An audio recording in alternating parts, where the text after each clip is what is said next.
What's up? What's happening? What it do? Welcome back to the Soul Boxin Show. As always, I'm your host, George. And today, I'm joined by one of the most influential women I know, Miss Candace Scott. Let's get it.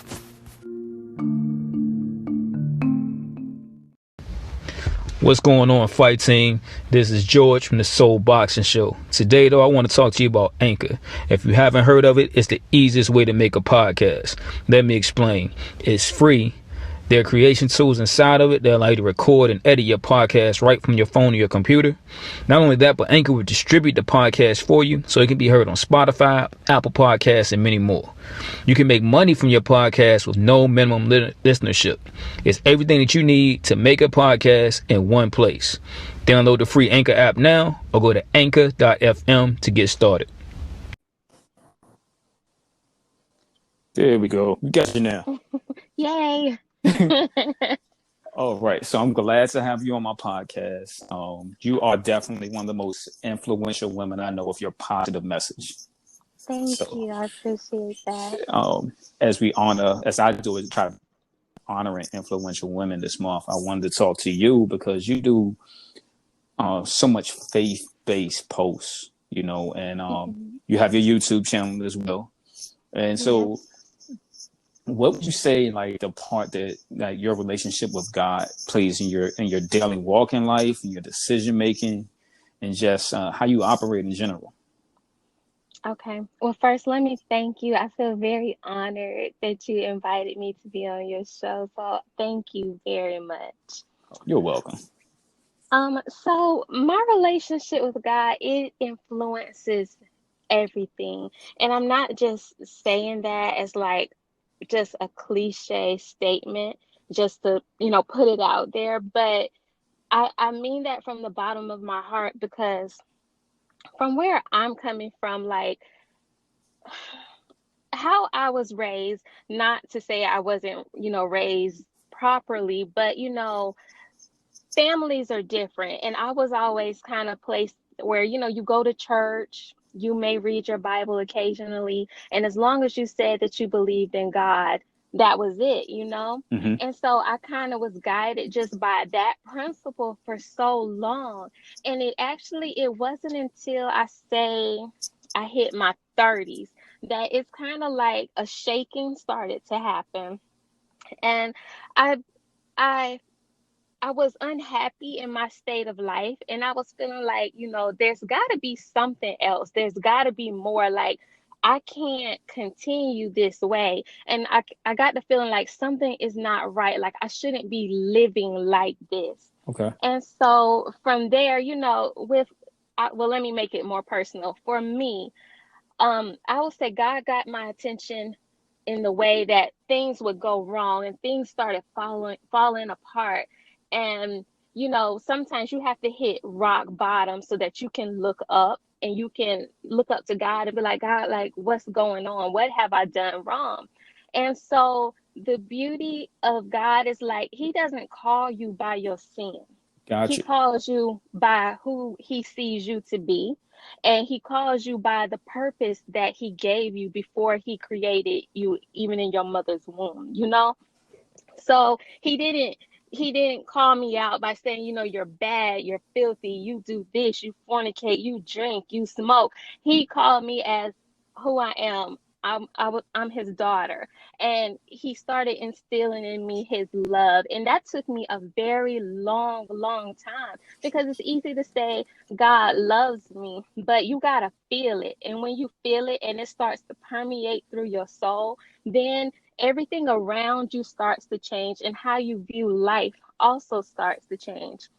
Gotcha. So my relationship blossomed to where God is like my daddy. That is my dad. I'm a daddy's girl. Like, how my relationship with God is that I feel closer. I feel more like a daddy's girl with God than I do with my own biological father. Understood. Because he truly has my best interest at heart. And because, God is like the manufacturer and we're the product. So he knows us. He made us.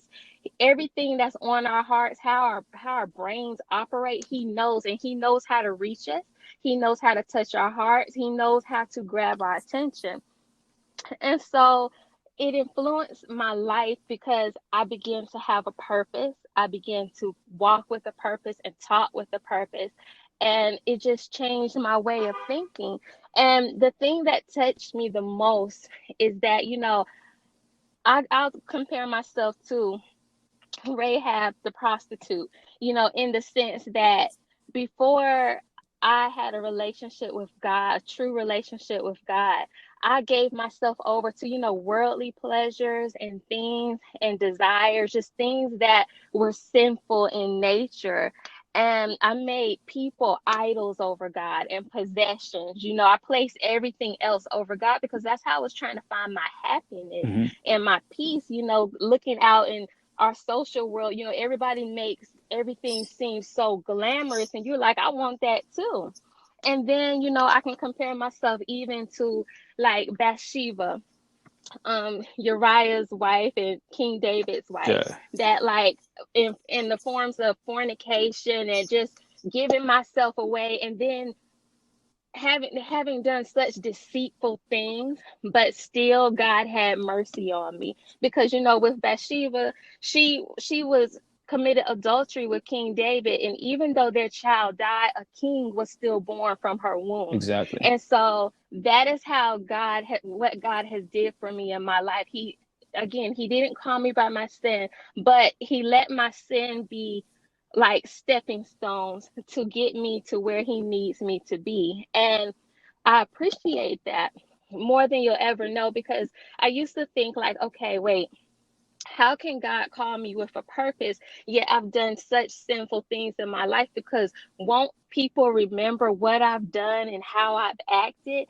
And then, the Spirit of God, it revealed to me that, God doesn't always use perfect people. He uses a lot of controversial people and situations, because that's what grabs the world's attention. Because if people knew me in my former life and they know me now, then they know that ain't nothing but God. That, it was definitely not me, not in my power at all. And so I appreciate my past. Like, your past is just your past. Let that be your learning lesson and move on. Because a lot of times when you need to give people advice, or when people are like looking for a role model, they need real. They don't need perfect and pretty all the time, because that doesn't, it doesn't feed them. They need to know there's somebody like me that messed up, and if God can do it for her, then he can do it for me. So like one thing I noticed that from your reading, that's like going through your posts, and your social media, your Instagram profile at Queen Candy, Hmm. it's just so inspirational.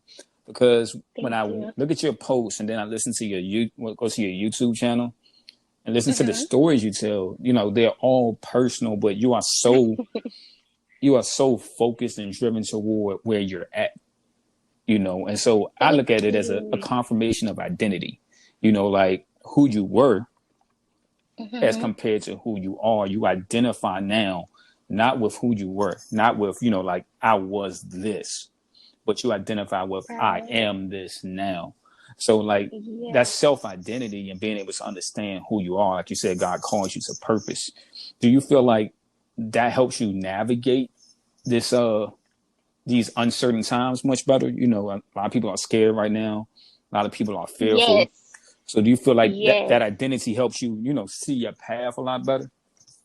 It does. It does. It definitely clears the forest out, because again, when God starts building your faith, you become confident in all things. I mean, and not that you're perfect, not that sometimes a scare might not come along that, might shake you. But when you know that, number one, if God has brought you this far, then he's going to continue to carry you on. And if you even think in the past of all the things that could have took you out, that took others out, but that God's hand of protection was still on your life, then that gives me the confidence, even in this like uncertain time where, a lot of people are like freaking out.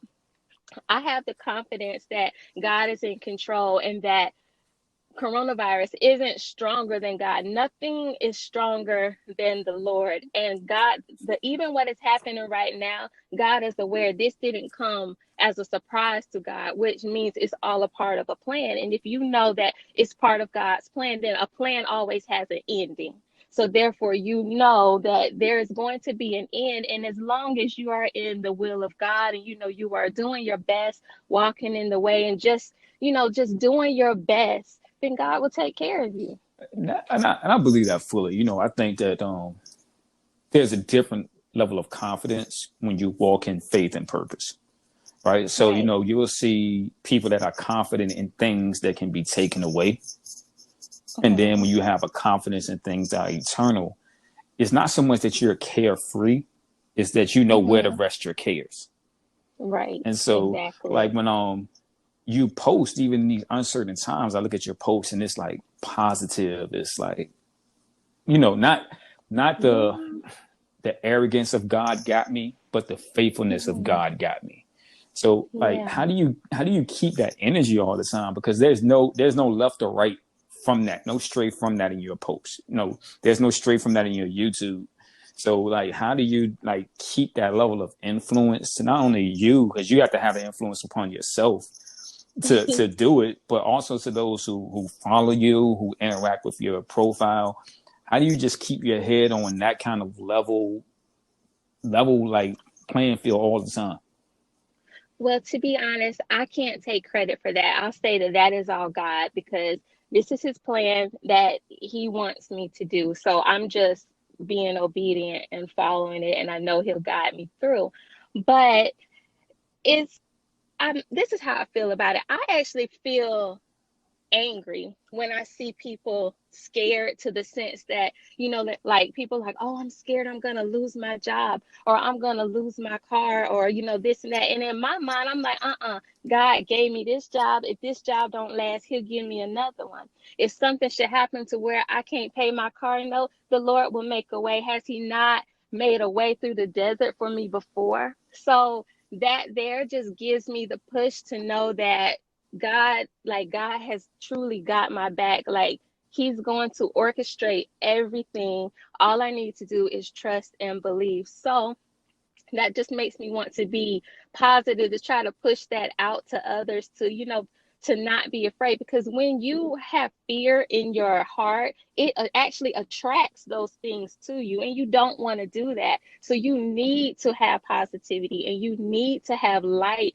to push those fearful things out of your way. Exactly. I know, like my pastor, he passed away last November, but one of the things he used to say is that the only difference in faith and fear is what you believe in. So if you believe that bad things are going to happen, then that's what you put your faith in.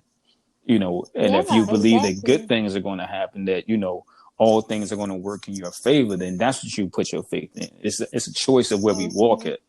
Right. So as an influencer, and I know people don't like that word, but I consider you an influencer. Thank you. What do you like do? Do you feel an obligation to not only post your testimony, but also through your testimony start conversations that may lead people to the same path that you are? Do you feel that right now where you're at, you're a missionary, or do you feel like you're a lighthouse to people that, if you're not the vessel to which they come to know Christ, then you're at least a light that brings them to that knowledge?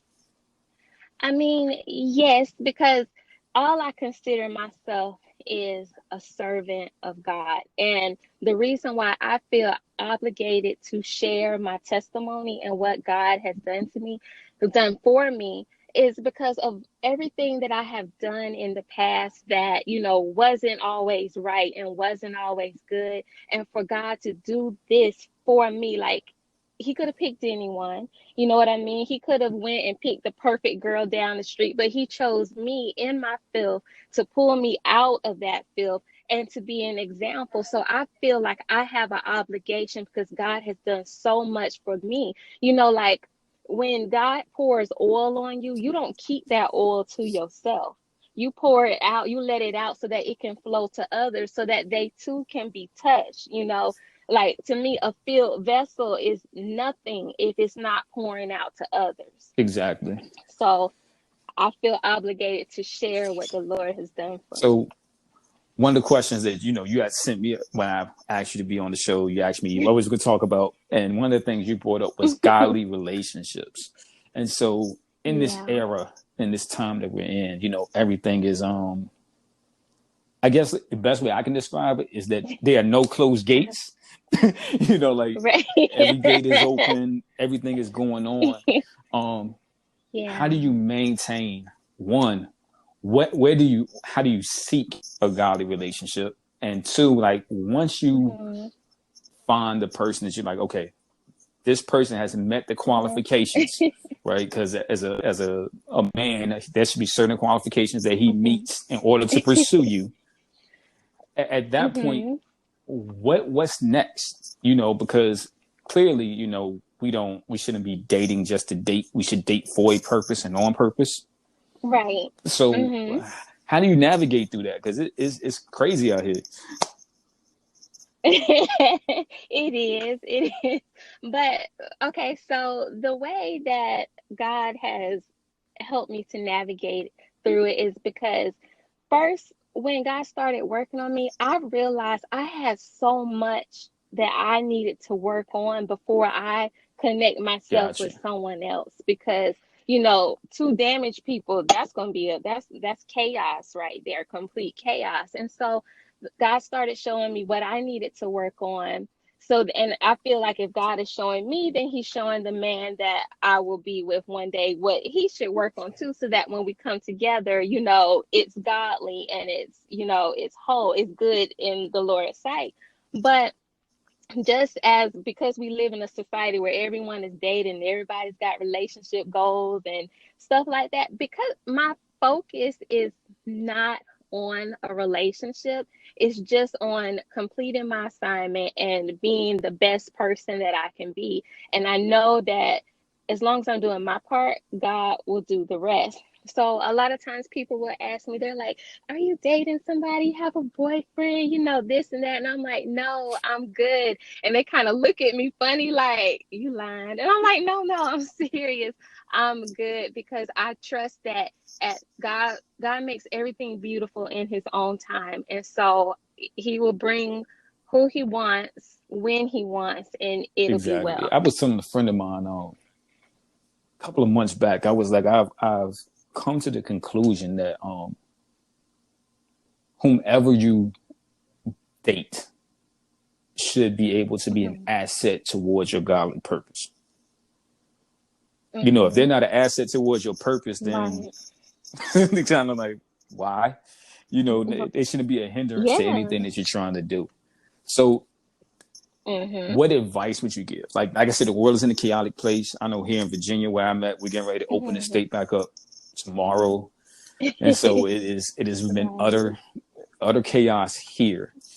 But what would you tell the listeners, tell your avid followers about Mhm. what should they be doing more than anything right now to just like give themselves peace? I would say what you should really be doing more than anything is just seeking the face of God and going to the Lord and having a personal relationship with you, so he can build you up and he'll let you know what you need. He'll clean you up. Just you'll get peace if you seek God, because that means that you're taking your eyes off the world and you're only putting it on God in his word, and that there will just lead you down the path you need to go. And it's not always a smooth path, because it can be bumpy, but that's because God needs to grow you. You've got to be strong out here in this world. You can't just be weak. So there are different challenges God will still take you through, and sometimes it may seem like God is silent, or he's not with you, or he's left, and that's never true. It's just he needs to grow you and strengthen you. So for these type of times, because these times are rough, and you've got to have faith, and you've got to have confidence to keep navigating through this life right here, because I believe this is just a sign of the times, and things, this is the start of some more things to come.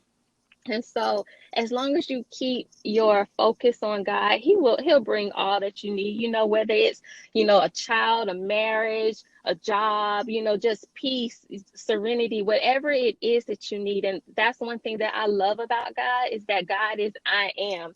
And to me, that is the most profound statement because I am means I can be whatever you need me to be. So if you need peace, then I'm your peacemaker. If you need a job, you need money, you need a house, I'm your way maker. If you need healing, I'm your doctor. So keep your focus on God and he'll make a way for you. Exactly. So I want to, as we all busy, I want to thank you for your time. How can my listeners find you? Like, how can they find you? I know you have your YouTube channel on Instagram. Let them know how to find you so they can get refreshed. Yeah. Okay. So of course on IG, I am at Queen Candy. That's QueenKandie. On Facebook, it's just under my name, Candace Scott. And of course on YouTube, you can put in Wounded Healer and my videos should Definitely. pop So I want all my listeners to go to her IG page. Definitely go to her YouTube channel. It's amazing. You are Thank you. one of the most influential women I know, and I chose everybody I chose this month. I chose because they presented something that I thought was needed in the world, and you offer like a refreshing take on just life. So I want to thank you Thank for your time, you. for your efforts to be an influencer, and I'm sure we'll connect again at some point and do something else Yes. much more major, much more impactful. But for your time today, thank you very Yes. much.